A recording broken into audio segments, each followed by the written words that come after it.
US-CERT warns of a North Korean rat. Researchers find vulnerable WPA2 handshake implementations. A sales call results in inadvertent data exposure. Notes on Black Hat, circumspection, hype, barkers, and artificial intelligence. Russia braces for U.S. sanctions and promises retaliation. South Korea will reorganize its cyber command. And the PGA is hit with ransomware.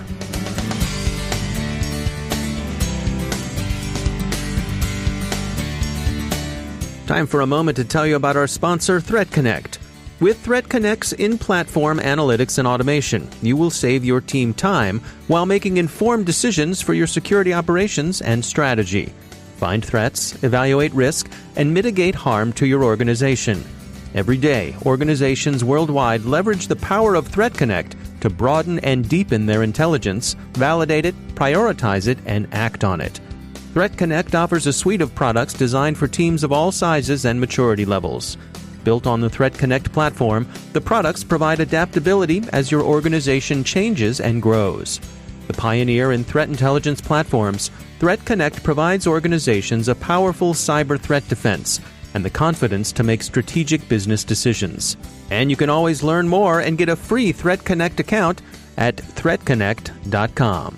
And we thank ThreatConnect for sponsoring our show. Major funding for the CyberWire podcast is provided by Cylance. From the Black Hat Conference in Las Vegas, it's a nice place to visit, but I wouldn't want to live here. I'm Dave Bittner with your CyberWire summary for Friday, August 10th, 2018.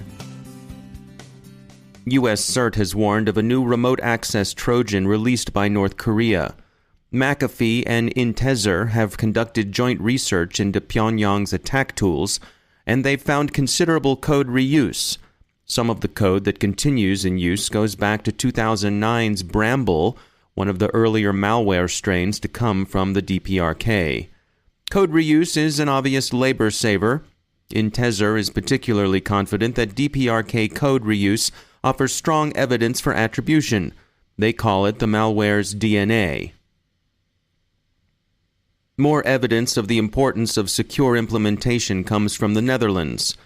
Researchers at KU Leuven report finding vulnerabilities in implementations of the widely used WPA2's four-way handshake. And Engadget reports that Amazon Web Services accidentally exposed GoDaddy information in the course of a sales call with the domain host. Sales staffs, take note, this isn't how you become a closer. Black Hat has wrapped.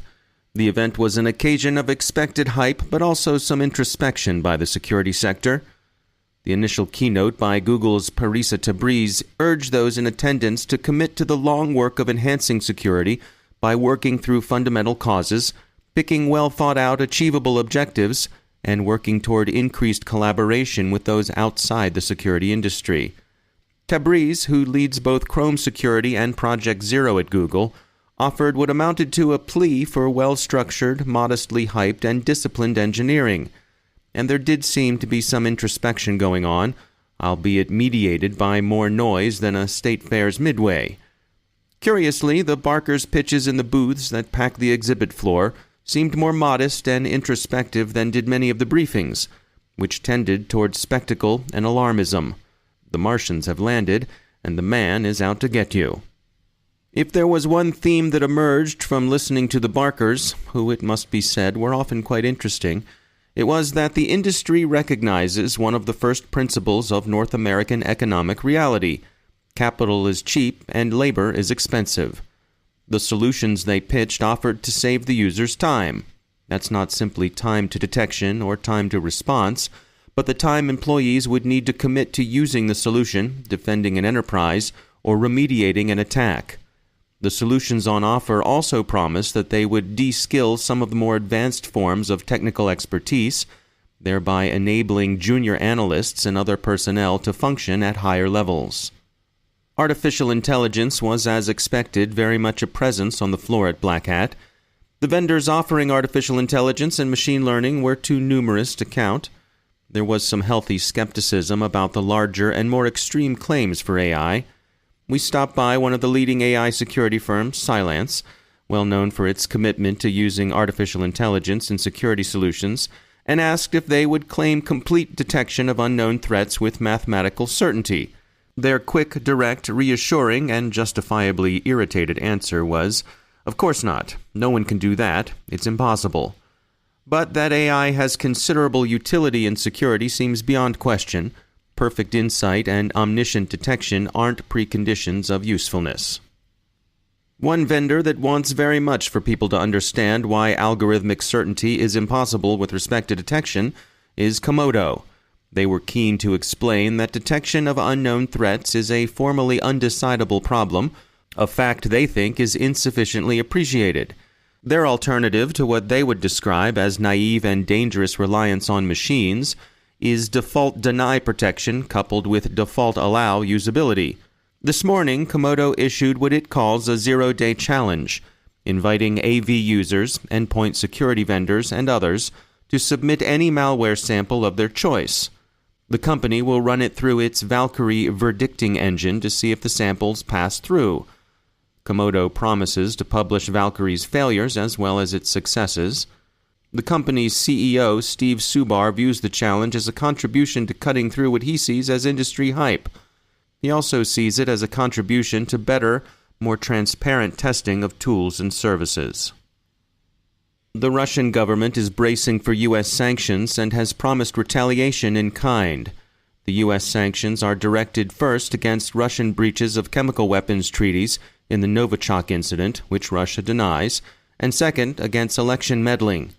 The second class of sanctions, which Russian sources suggest the Kremlin thinks are soon to be tightened by the U.S. Congress, appears to be the more threatening. Russia also continues to deny election-related influence operations, but few believe that either. A full-blown series of tit-for-tat sanctions would seem to play into U.S. strengths. It's difficult to see the economic bite Russian measures against the U.S. might have, so there may well be an upsurge in cyber operations against U.S. targets, whatever Moscow might be saying now. South Korea's troubled cyber command is about to undergo reorganization. Seoul's Defense Reform 2.0 plans will rename the organization as the Cyber Operations Command and strip it of its former responsibilities for psychological operations. The Republic of Korea knows it lives in a very rough neighborhood of cyberspace, and it wants a dominant capability there, but it also doesn't want a repetition of the domestic election meddling scandals Cyber Command had become enmeshed in. Finally, the PGA was hit with a ransomware attack just before its current Gold Championship tournament got underway.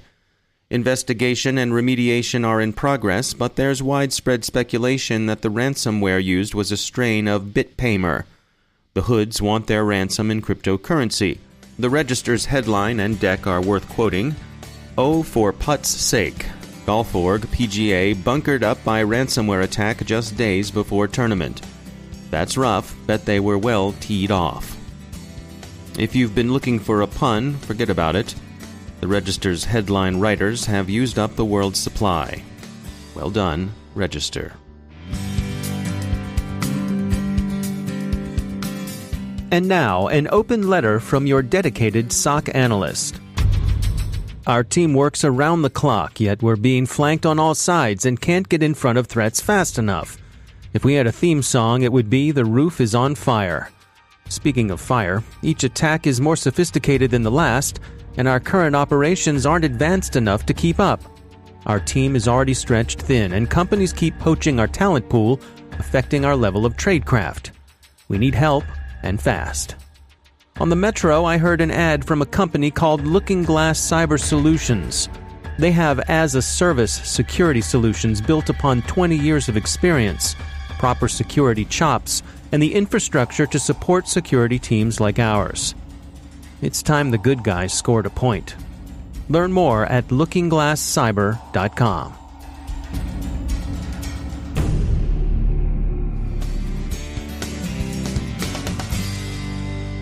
Last night, as the Black Hat Conference was winding down, our partners at Terbium Labs hosted a special event featuring a discussion with Russian authors Andrei Soldatov and Irina Borogan. Their latest book is titled The Red Web: the struggle between Russia's digital dictators and the new online revolutionaries. Our first book, which was published in 2010, was about the Russian security services. But a few years later, by 2011, when we got so-called Moscow protests, prompted by the Arab Spring to some degree, we realized that new technologies, specifically social media, became a very important thing for the Russian political life. And we decided to look into what's going on with the Russian internet. And as it happens, it was the moment the Kremlin started paying attention to the internet and actually started a huge offensive on internet freedoms. And right since 2012, we got all kinds of things from internet filtering, censorship, and advanced surveillance. So actually the book is a combination of these things. It's an investigation of how we got to 2015, 2016 in terms of internet freedoms and connectivity and activities of activists and journalists and so on and so forth. So for our listeners here in the United States, how is it different in Russia than it is here in terms of how the surveillance state is run and operated? You know that here in the United States, your security services have a big possibilities to intercept electronic information and surveil on people because you have the best communications in the world and the best surveillance facilities. And also data storage. Russia is a country not so advanced in technical dimension, but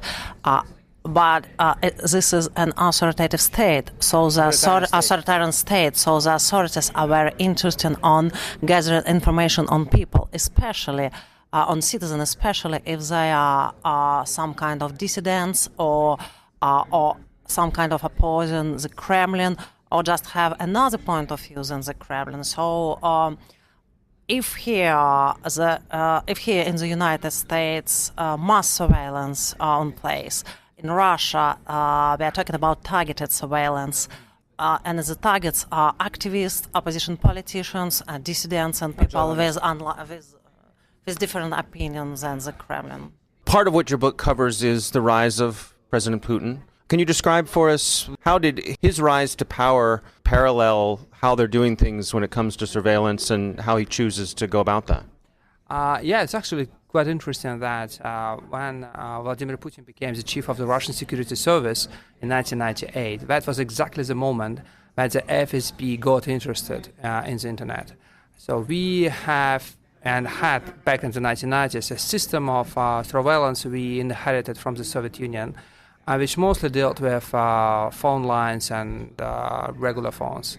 And it was very totalitarian because it was mostly actually developed by the KGB. It was updated, but nevertheless it was still a KGB creature. So what the FSB decided to do in 1998, they decided to apply the same scheme to the internet. And back then it was mostly about emails. And Putin, as director of the FSB, he promoted this idea. And despite the resistance, and lots of ISPs, internet service providers, were against it because we were forced to pay for this new equipment. We got lots of protests. Civil society was very against it. But nevertheless, he pushed, and we got this legislation already by 1999. And he had a very first meeting with internet entrepreneurs. Surprisingly, he was quite liberal at this meeting, and he said some good things about internet liberties and freedoms because he saw that these people in the room were mostly very low for him. And so it looks like for years, he got this system of surveillance, but nevertheless, he didn't see the internet as a big threat. And it's all changed in 2011, 2012. When we got the Moscow protest, and Putin got scared actually, because he believed that the internet, actually he said that the internet was created by CIA. And he still believes this, and he believes that the US State Department is always busy with developing a new scheme, ominous scheme to undermine his regime. And that's why he introduced a lot of legislation, a lot of repressive things. Now, for the two of you being journalists in Russia, we hear stories of certainly about journalists being killed, often under mysterious circumstances. I mean, is this, as investigative journalists in particular, is this a concern for you? Yes. There are a lot of concerns for every honest journalist in Russia. So because the situation is not very favorable of them. If you tell truth to the people, you are in some kind of danger. It's also about, it might be a bit more subtle. It's not only about intimidation and killings, but the problem is that you might be deprived of your access to your audience. For instance, we have our books published in the United States, not because we are so, well, it's such a, obviously it's a fascinating opportunity, but of course a Russian journalist wants to have access to the audience of his country. But in our way, the only way to get to our audience is to get our book published in the United States and then patiently wait for a translation, which could happen and could not happen, because now it's up to the Russian publisher who would be brave enough to buy the license and to translate our book into Russian, written by Russian journalists. So it's a tricky scheme, but it sort of gives you a picture of what's going on. What do you make of what I think we perceive as a puzzling relationship between our own president, President Trump, and President Putin? From your perspective, from the other side of things, how do you interpret that? It's difficult to interpret because the last meeting was so surprising for us because Trump showed himself as quite weak, and Putin demonstrated that he is in power. So it was tricky, and for me, it seems like Putin really has some compromising materials on Trump. And also, to be honest, we tracked these things back in 2016 when you got the election compromised by hackers, and it was absolutely clear from Moscow that Trump was a kind of favorite candidate for the Kremlin. The Russian TV everywhere, Trump was promoted, and Hillary Clinton was attacked all the time. But to be honest, it looks like it was they slightly overdid it in a way, because nobody actually believed back in 2016 in Moscow that Trump could be the next president. What we tried to do, we tried to weaken Hillary Clinton. And it looks like they overdid it. And to be honest, after that, I had some conversations with some officials from the Kremlin, and they told me that, quite frankly, they would prefer now Hillary Clinton because she's much more predictable, even for Moscow. Yeah, that's a really interesting insight. For the average citizen in Russia, what is their perspective on privacy and their relationship with the internet? We try to promote the idea that you need to care about your privacy. And to be honest, it was a disaster for many years. We tried, and we had some events in Moscow, and you might get in a room maybe 12 people, maybe 10, because people were not really interested. But then the Kremlin made a huge mistake. They did two things. They banned one of the biggest websites when you can share videos for free. And you got the number of Russian users of Tor network, skyrocketing to the position number 2 in the world, actually. And then they tried to block Pornhub. That was a huge mistake, and we got the first position, actually. So now if you check the number of users of Tor in the world, well, it was for the United States to occupy the first position. Now it's Russia. So finally, they got this message that they should care about privacy, they should care about circumventional tools, and they should care about secure messengers. So now it's getting more and more popular. Yeah, that's fascinating that the blockage of Pornhub provided a powerful motivator for people to learn how to use privacy-enhancing tools. Yes. It was before this moment we was desperate because average people didn't feel any interest to privacy online, and it was impossible to explain them that things does matter. But after that, they need access to Pornhub and to other information, and they start using circumvention tools. That was great.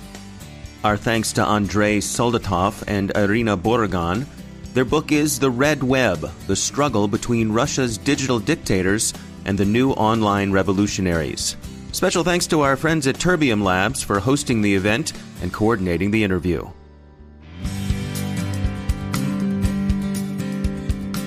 Now I'd like to share some words about our sponsor, Cylance. AI stands for artificial intelligence, of course, but nowadays it also means all image or anthropomorphized incredibly. There's a serious reality under the hype, but it can be difficult to see through to it. As the experts at Cylance will tell you, AI isn't a self-aware Skynet ready to send in the Terminators. It's a tool that trains on data to develop useful algorithms. And like all tools, it can be used for good or evil.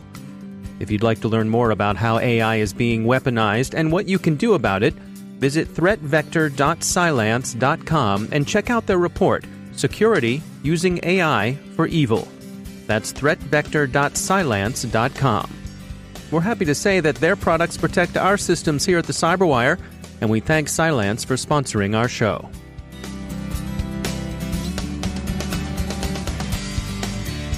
And that's the Cyberwire. Thanks to all of our sponsors for making the Cyberwire possible, especially to our sustaining sponsor, Cylance.